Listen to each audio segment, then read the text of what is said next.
I remember my mentor and apostle asking me, Whitney, how interested are you in being successful in God? How interested are you in being successful in God? And I was like, ooh.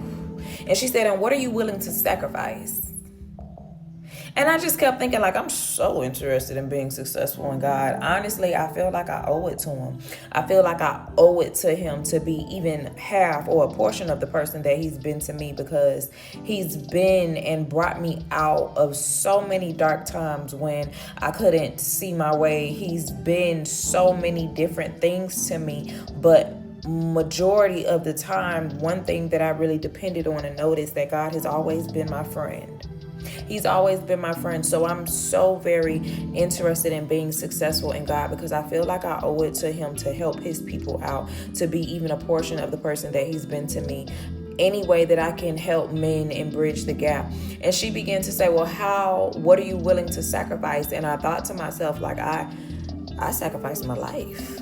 It's a life for a life. I have sacrificed my life. I have sacrificed not only people, places, and things, but I have sacrificed my dreams, hopes, and desires. Like the person that I thought I was going to become, and I was headed, down that road. Like, and then seeing God and meeting God and coming into more of the acknowledgement, like understanding of who God is.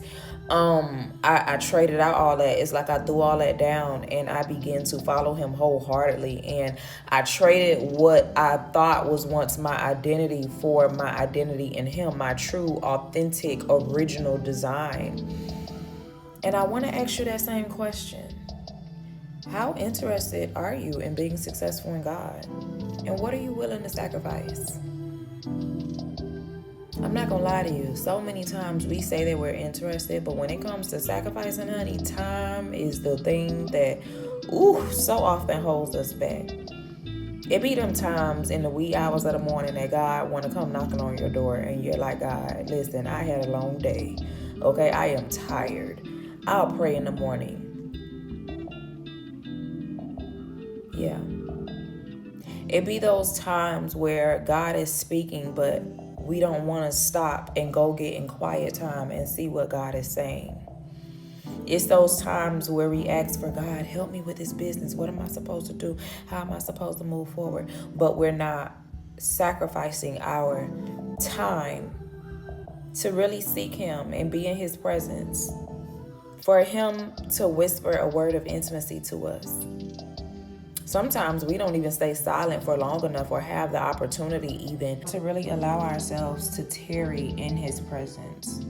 So many times we'll say, okay, I prayed, and it'd be like a 15-minute prayer. No judgment. I used to be there, child.